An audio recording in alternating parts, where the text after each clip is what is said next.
poder pensar nessas questões um pouco apocalípticas, mas totalmente interessantes. Obrigado. Boa tarde, pessoal, tudo bem?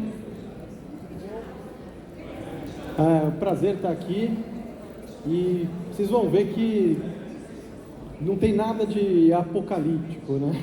Pelo contrário, né? Eu trouxe aqui um material para a gente responder a pergunta se o Bitcoin ele pode servir como uma reserva de valor diante de uma possível crise mundial.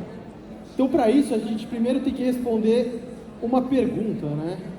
Que papel tem uma reserva de valor? O que é uma reserva de valor? E outro, que tipo de sinais que a gente tem que olhar para avaliar se está se aproximando uma crise global e avaliar o papel de uma reserva de valor que já se provou no tempo, que é o ouro, que já atravessou milênios. Então a gente tem que olhar os fundamentos disso. Ops. Não está passando? Ah, agora foi.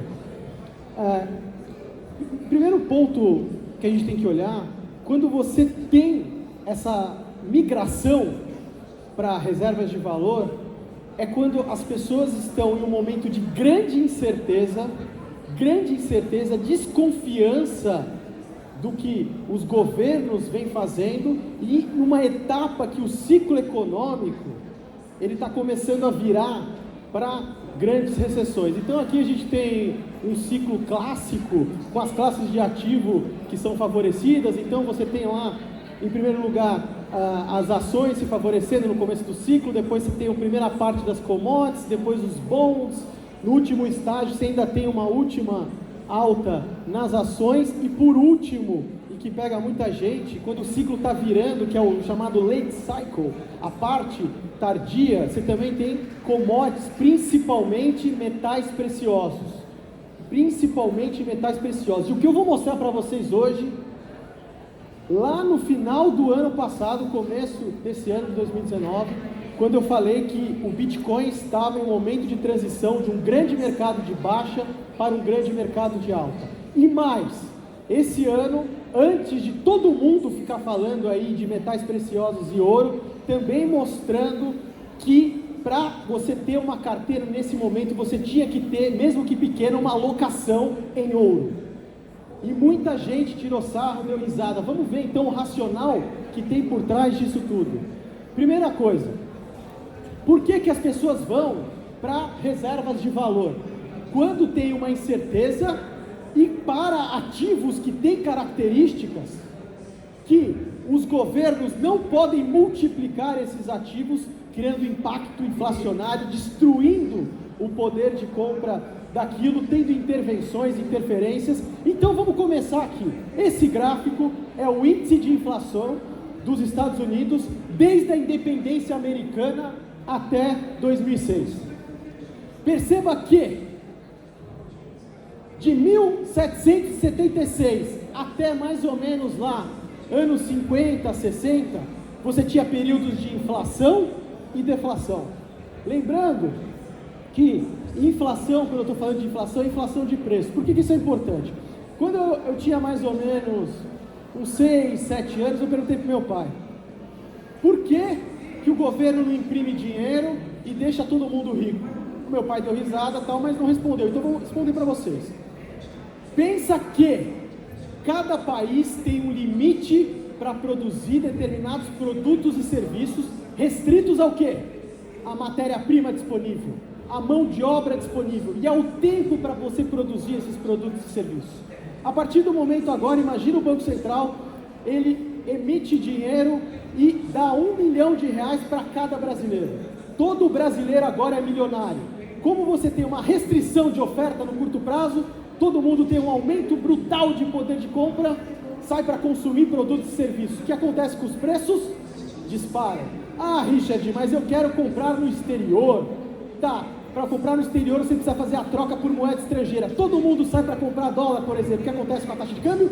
Sobe. Ou seja, criar moeda não gera riqueza, só gera distorções, crise, destrói o poder de compra. Então perceba que enquanto os governos aqui, o governo americano, ele tinha o padrão ouro, ou seja, para ele emitir moeda, ele tinha que ter o correspondente em metais, você tinha períodos de inflação e deflação naturalmente. A partir do momento que você solta a amarra e deixa eles imprimirem loucamente, o que está acontecendo? Eles começam a destruir ano após ano a moeda, e principalmente as classes menos favorecidas não conseguem se defender desse fenômeno, não têm acesso às aplicações. E calma, vocês vão ver um dos maiores absurdos da história da humanidade, que foi feito nos anos 30 e que tem que ser lembrado todo o tempo agora, que é em relação ao ouro. Vocês vão ver. Vocês acham que está tendo perseguição à criptomoeda? Vocês vão ver, espera que vocês vão ver. Olha só, gráfico do meu amigo Fernando Urrich, que ele fez a perda do poder de compra do dólar de junho de 94 até 2018 aí. Olha só, o dólar, mesmo que tenha uma inflação razoável, você estava lá, perdeu quase aí, ó, 40% de poder de compra. Destruição, isso é destruição. Você deixou entesourado lá, você precisa de mais dinheiro para comprar as mesmas coisas. Não tem nada de guardião da moeda, o papel do Banco Central ou autoridade monetária. Quer ver o real, que é considerado um dos planos de estabilização mais bem sucedidos da história? Olha lá, do começo do plano real até hoje. Então o poder de compra de R$1 hoje não dá 17 centavos. Falando de outra forma, o que você precisava, o que você comprava no começo do plano real por R$1, hoje você precisa de quase R$6 para comprar as mesmas coisas. É uma destruição brutal do poder de compra.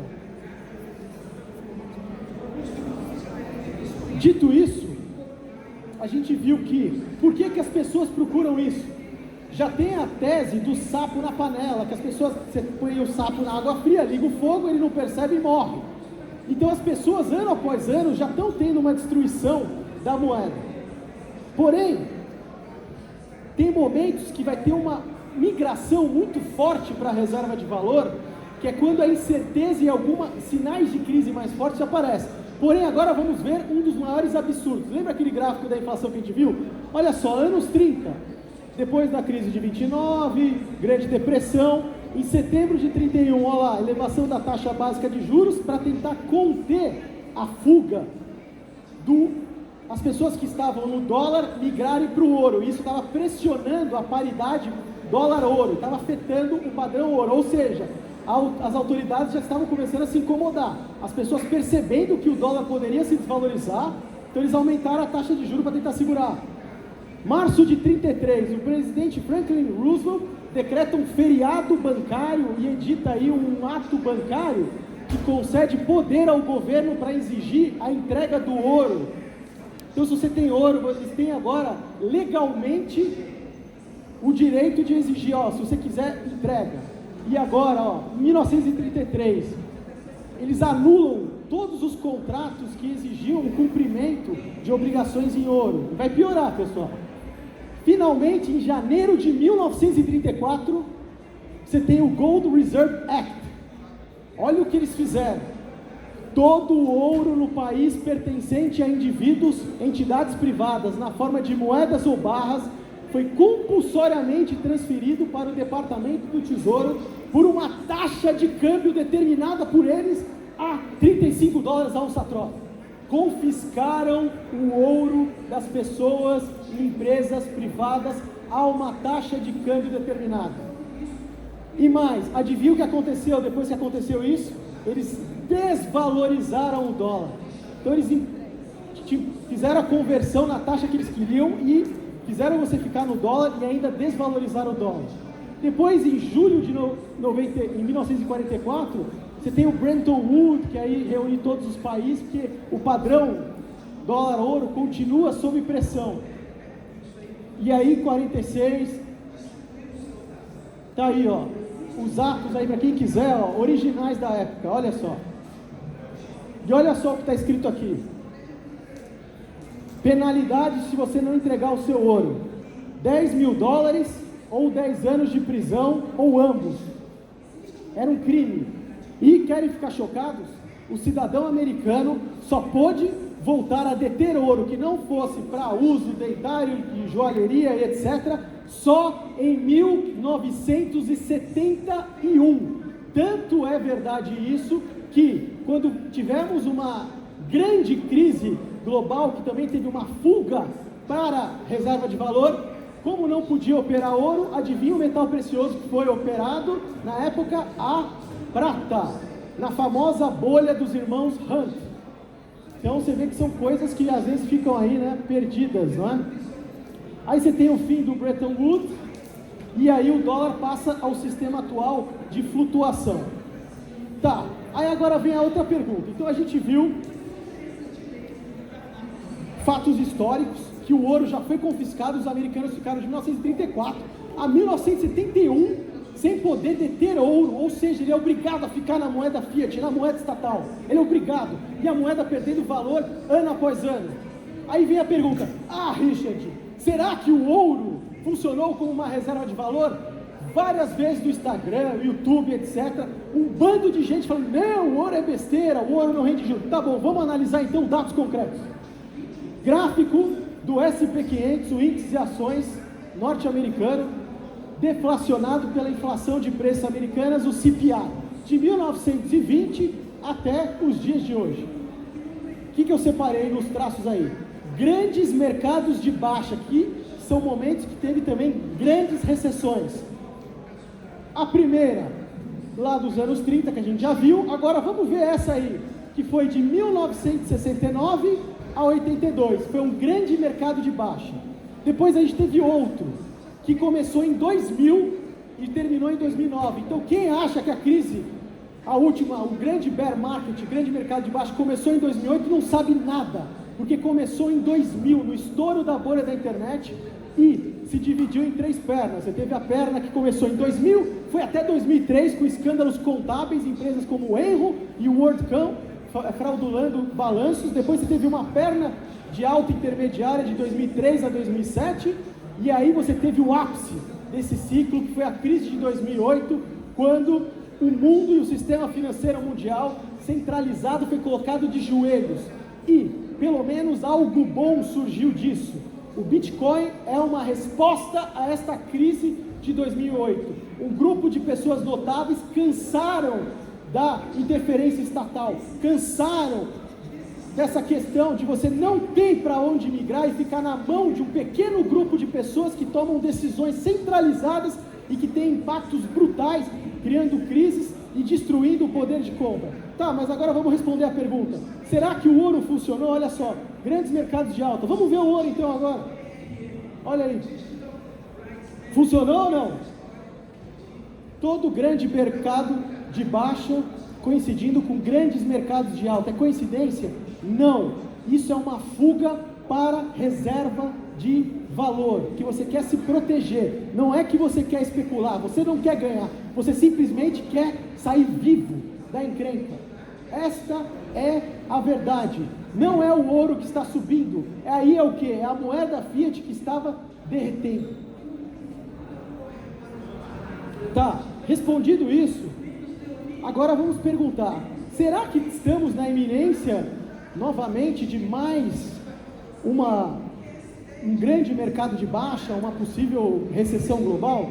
Olha só, esse gráfico aqui é o gráfico da curva de juros dos títulos de 30 anos de vários países de 94 a 2019. Vocês devem estar ouvindo muito isso. A inversão da curva de juros quer dizer o quê?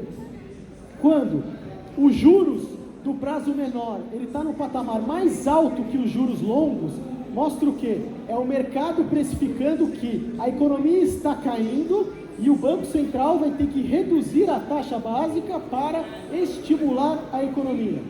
Só que quando esse sinal acontece em diversos países, você tem uma sinalização muito forte de uma sincronia de desaceleração global fortíssima, pairando para uma transição de uma grande recessão.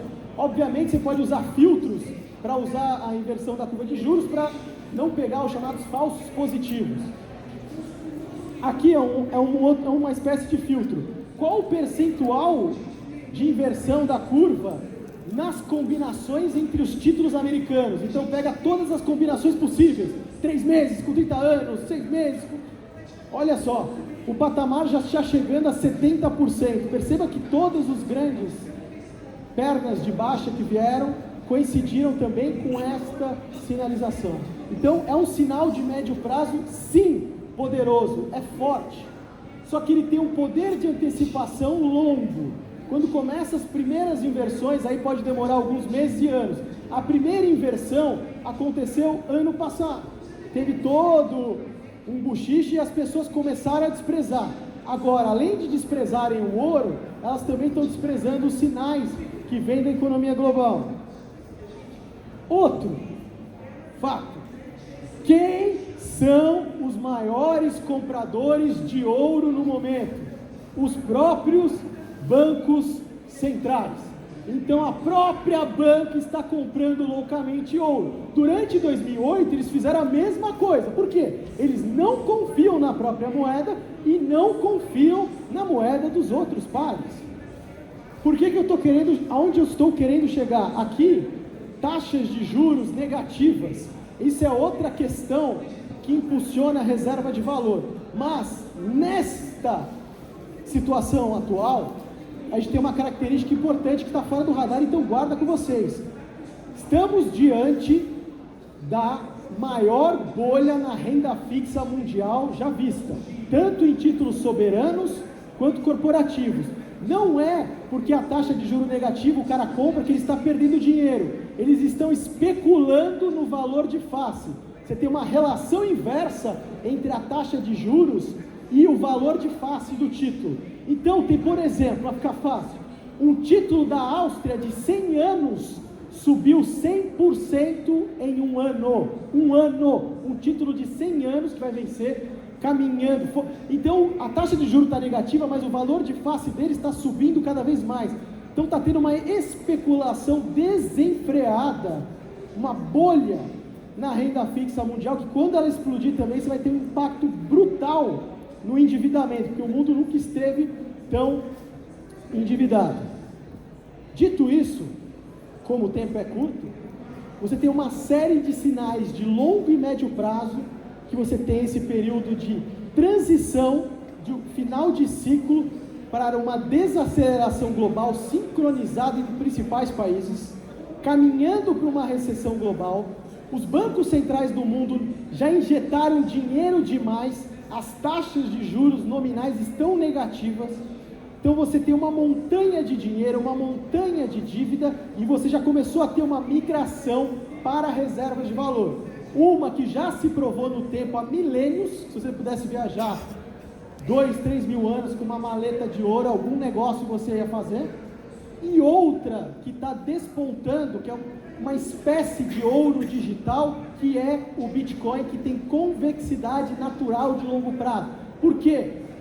A principal característica: não tem interferência estatal e escassez.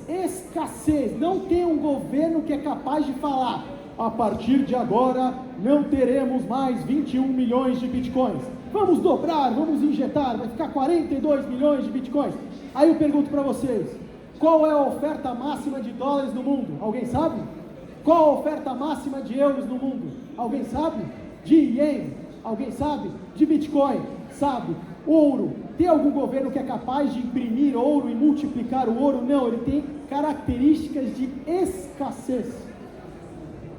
Então, estamos diante de uma outra oportunidade, um outro ativo que está despontando como uma possível reserva de valor, que é o Bitcoin se comportando como uma espécie de ouro digital, num ecossistema com uma estrutura distribuída, ou seja, quanto mais ele é atacado, como um erro ou um ataque não compromete toda a rede, automaticamente aquilo serve como aprendizado e se aprimora, se fortalece. Ou seja, tem características de antifragilidade. Ele gosta da desordem, ele gosta do caos. E se você vai enviar, por exemplo, o Congresso americano não gostou do projeto Libra, vamos mandar uma carta para o Mark Zuckerberg, tá, não gostamos do Bitcoin, para quem que vai mandar a carta? Como é que vai desligar? E agora? Percebam que é uma evolução até de uma reserva de valor. E para finalizar, antes de abrir para as perguntas, tem 40 segundos, um movimento que vocês têm que observar, que é um trigger global importantíssimo. A moeda na China. A moeda na China, por incrível que pareça, ainda está ultra valorizada. E é questão de tempo para ela se desvalorizar. E quando ela se desvalorizar, além de pressionar a inflação de preço, vai puxar a taxa interbancária de juros. E por que isso é importante? Na China hoje temos uma das maiores bolhas de crédito já vistas na humanidade também. Então percebam os desequilíbrios globais que a gente tem. E os países que sofrem desvalorizações brutais ou algum tipo de interferência, como a gente tem visto nas crises, Venezuela, Argentina, para onde eles têm corrido? Historicamente corre para metais preciosos, basicamente o ouro, e também você tem uma outra janela agora, que é o ouro digital, que é o Bitcoin. Muito obrigado, pessoal. Valeu!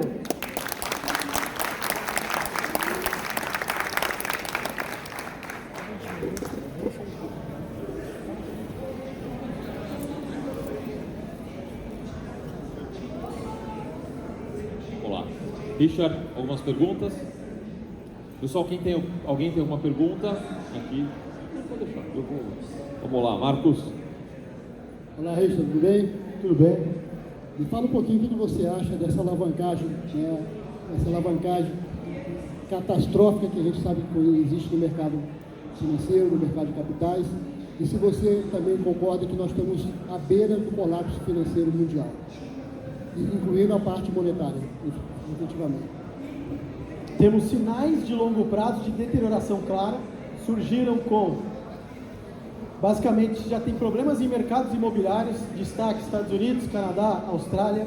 Você tem a inversão da curva de juros, você tem uma bolha na renda fixa soberana e corporativa, e os títulos corporativos me preocupam, porque você tem uma espécie de subprime, misturando emissores bons com emissores lixos, mas como tem um excesso de liquidez, o mercado precifica tudo como se fosse uma maravilha. Então sim, temos sinais claros que é para adotar uma postura defensiva e tem que ter no portfólio reservas de valor, ouro e Bitcoin. Mais alguém? Mais uma pergunta? Eu queria fazer uma pergunta. Você mencionou que a questão do ouro ele não pode ser manipulado pelos governos, não pode ser fabricado e tudo mais. O Bitcoin, entretanto, ele, no final das contas, ele é um software e ele é mantido por desenvolvedores. O que impede, o que garante que, digamos, os governos não podem atacar esse código, não podem se apoderar e, digamos, mudar as regras como você mencionou? É a própria estrutura como ele foi construído de forma distribuída, código aberto, e que você tem todas as transações desde o bloco Gênesis ali publicamente. Então a própria característica intrínseca ao ecossistema do blockchain, do que a gente veio chamar de blockchain, o Satoshi Nakamoto nem chamou disso, não tem como, né? Então enquanto existir essa estrutura distribuída, é muito próximo de um sistema natural. Então quanto mais ele for atacado, é até melhor para ele. Então que os governos ataquem mesmo. E a gente viu, porque eu fiz questão de botar na palestra a questão do ouro, para ninguém se surpreender do que um governo ameaçado e com medo é capaz de fazer. Confiscaram o ouro das pessoas e empresas privadas. Você tem noção disso? Estipularam uma taxa de câmbio. Você entregou o seu ouro e foram lá e desvalorizaram o dólar na sua cara. Isso foi feito em 1934 e durou até 1971. Olha só quanto tempo. Então é isso que os governos fazem quando eles se sentem ameaçados. Porque tem a fuga para a reserva de valor. Ninguém quer ficar num ativo que pode ser inflacionado, que pode ser multiplicado. Próximo.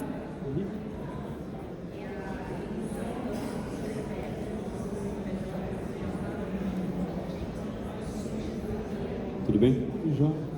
Um dos caminhos mais naturais para as pessoas entrarem em criptomoedas é através das exchanges, transformando o fiat money em cripto.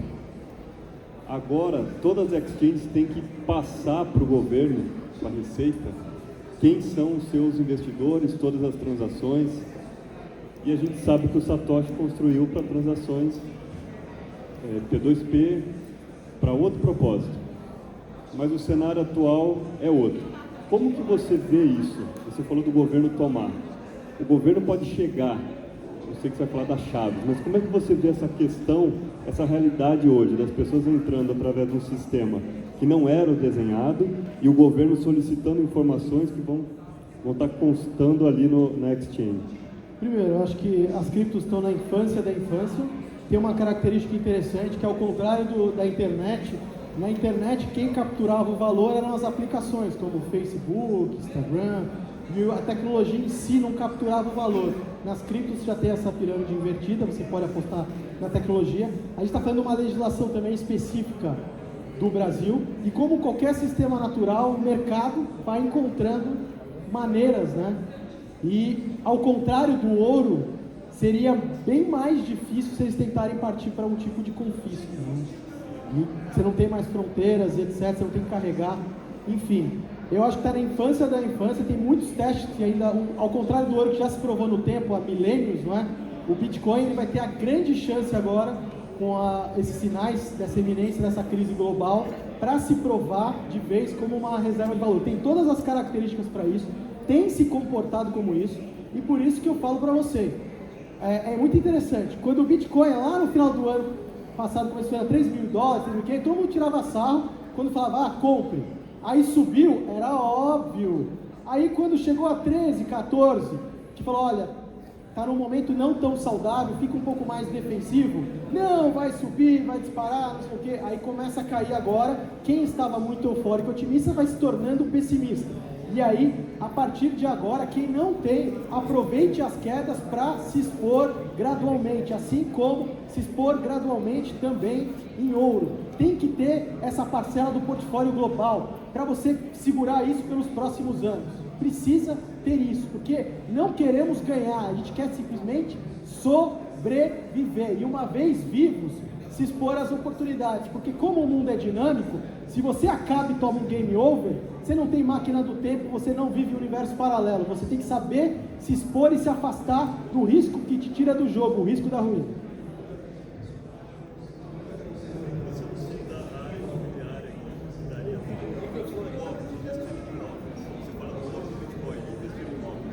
Então, imóveis também é algo que se provou no tempo, mas depende do imóvel, da localização do imóvel, das características que esse imóvel está sendo adquirido, mas concordo com você, terras é algo que você possuir também se provou no tempo, assim como ativos reais também, de você ter negócios, fundos de renda, etc. Mas assim, reservas de valores clássicas, ouro e agora despontando o ouro digital Bitcoin. Maravilha. Pessoal, então vou subir aqui para encerrar aqui esse palco com o Richard. Vamos lá. Richard, primeiro, agradeço pela sua disponibilidade, muito obrigado por estar aqui com a gente. Valeu. Encerramos o palco Crypto Investments com chave de ouro. Uma palma para o Richard, por favor. Obrigado, pessoal. Quero te agradecer, quero agradecer todos vocês que prestigiaram, vieram no evento, estão aqui participando, agregando, aprendendo. Quero agradecer o Vinícius do BitNoob, canal especial, especialmente, que gravou muitas das palestras, então a gente, graças a ele, o trabalho dele aí de 2 dias, a gente vai ter a tua palestra e várias outras disponíveis. Assistam daqui a alguns anos, né? Tá gravado. Então, em breve o Vinícius vai preparar e a gente vai disponibilizar e informar todos vocês das palestras. Não foram todas, mas muitas, né, Vinícius? Quantas palestras mais ou menos a gente tem gravada? Acho que lá foi umas 4, 5 e mais umas 3 aqui. Tá, então a gente tem aí umas 10, 12 palestras gravadas. Em breve a gente vai disponibilizar e vai informar vocês. Então eu queria agradecer a minha equipe, a equipe Blockmaster, a equipe Digitalks, que também possibilitou para que esse evento acontecesse. Agradecer todos os patrocinadores. Sem os patrocinadores isso aqui também não aconteceria. Aos visitantes, aos apoiadores, enfim. Um agradecimento profundo a todos vocês que tornaram esse evento possível. 2020 está aí, agosto de 2020, Blockmaster, 3ª edição, Fórum Blockmaster vai acontecer em agosto, muito provavelmente aqui no Expo Transamérica, de novo com evento compartilhado. Pessoal, vocês gostaram desse esquema de evento compartilhado? Foi legal? Vou pedir um favor para vocês, meu e-mail é rubens@blockmaster.com.br. Se quiserem elogiar, me mandem e-mail. Se quiserem dar opinião, reclamar de alguma coisa, me mandem e-mail. A gente está aqui trabalhando sempre para fazer melhor. Eu acho que essa experiência de fazer esse evento compartilhado com o Digitalks foi incrível. Ano que vem tem mais. E é isso. E agora a gente tem o palco lá para encerrar. Não está sendo encerrado o fórum. O fórum só é encerrado no palco Blockchain Business. Está começando uma palestra lá da Dayana. Recomendo todo mundo ir para lá apoiar. Vamos lotar aquele palco agora. Mais 20 minutos a gente encerra, tá bom? Muito obrigado, pessoal. Valeu. Obrigado, Richard, mais uma vez. Foi ótimo. Chave de ouro aqui. Fechamos.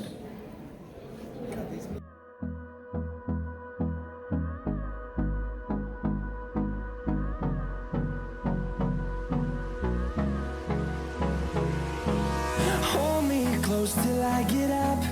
Time is barely on our side. I don't wanna waste what's left.